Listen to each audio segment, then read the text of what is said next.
And we've got Adi Godrej joining in live from Mumbai as well. Mr. Godrej, I want to get a quick sense from you. Corporate India will surely cheer the fact that we have a decisive mandate in favor of the BJP.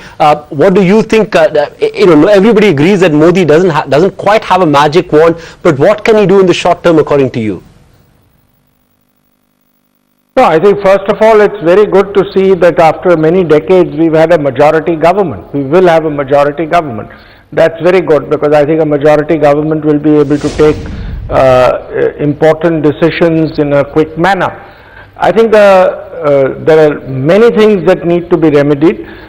Growth has come to below 5%. I think India has the potential of growing at 8% plus. A lot of things can be done both in the early term and in the mid-term. So I would suggest that the most important thing the government needs to pay attention to is improving the ease of doing business in India. It has never been very good in India, but in the last 2 to 3 years, the ease of doing business has further deteriorated. So if the government can quickly turn things around in terms of quick decisions, early decisions, taking steps that are important, I think it can make a huge difference in terms of the sentiment, and that itself can lead to better growth. The second thing that I think this government needs to do at an early date is to sort out the problems taxpayers are facing with the tax department, especially international companies. The retrospective amendments, the transfer pricing rules has led to chaos. I think if that is set right, then it would attract tremendous amount of investment. The third thing I would suggest is that fiscal stimuli need to be provided to ensure that industrial production growth resumes at an early date. As you know, industrial production is currently running negative. There is a degrowth. It needs to be turned around very rapidly. For example, there's a minimum alternate tax which is now 20% plus surcharge.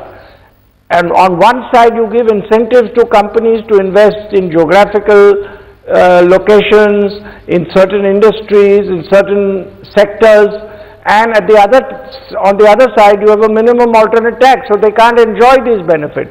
Investment gets affected. So a lot of things that can be done to get the economy kick-started, get it growing well, and I would suggest that the government should set a target that within a year's time we will get the GDP growth rate back to an 8% level. That's a tough one, Mr. Godrej. GDP growth rate back at 8% in a year's time, but that's what your hope and expectation is. Maybe you'll be wary of answering this question, but who would you like to see in the cabinet in the top economic portfolios? I think that's difficult to say because the NDA has been out of power for many years. I think they'll have to take a decision. I don't think who is in a particular cabinet post will be very critical because I think unlike in the UPA regime, the Prime Minister's office will be extremely strong in the NDA. Mr. Godrej, I'm sure you'd like to hear the thoughts of our panel though on who could be potential cabinet ministers. We've got Swaminathan Nair, Vivek Debroy, Sadanand Dume here on the panel. Swami, to you first. Let's start speculating now because the trend is very clear. Who do you see as a finance minister under Narendra Modi? I think Arun, if he wins the election by any chance, he's a shoo-in.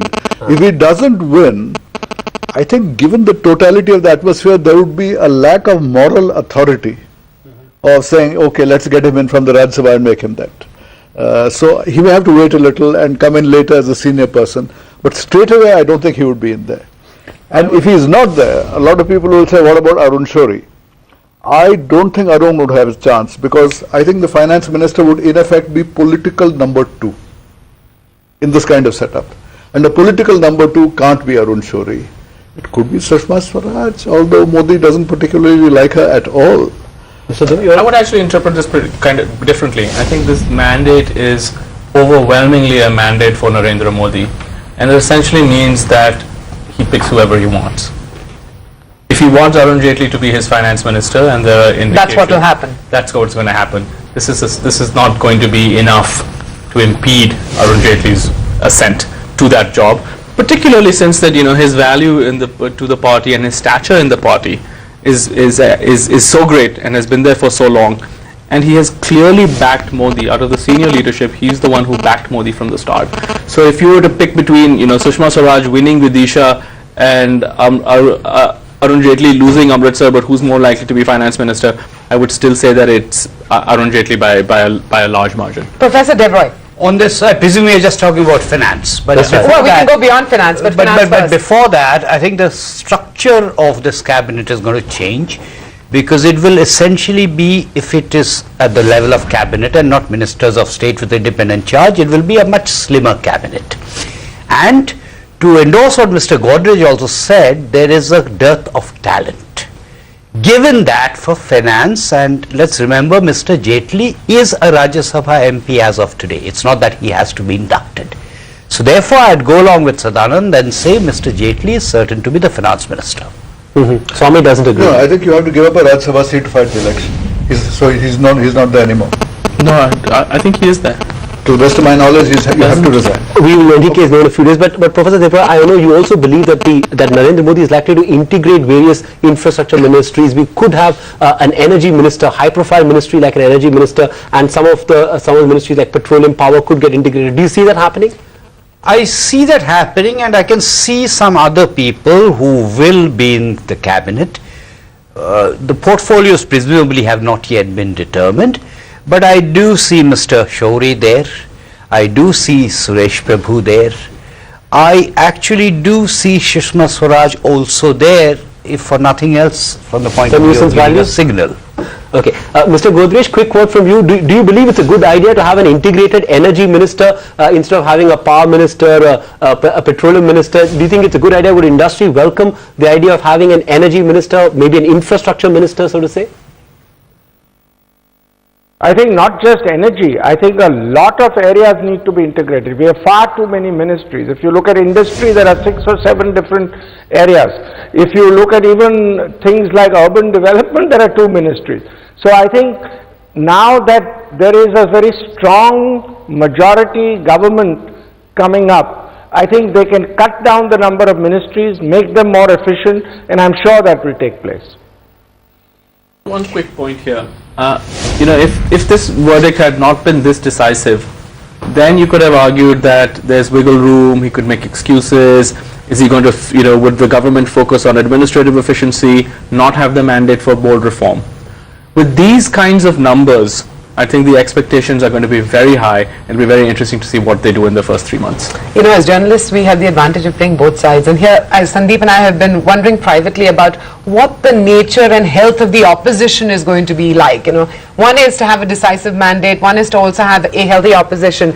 Based on the, even the regional results that are coming in, Mr. Aga, some of the numbers here are quite interesting. You've got the BSP at the last time we checked with just 1 seat. A bunch of other regional parties that we expected to do better, like the left, not faring well at all.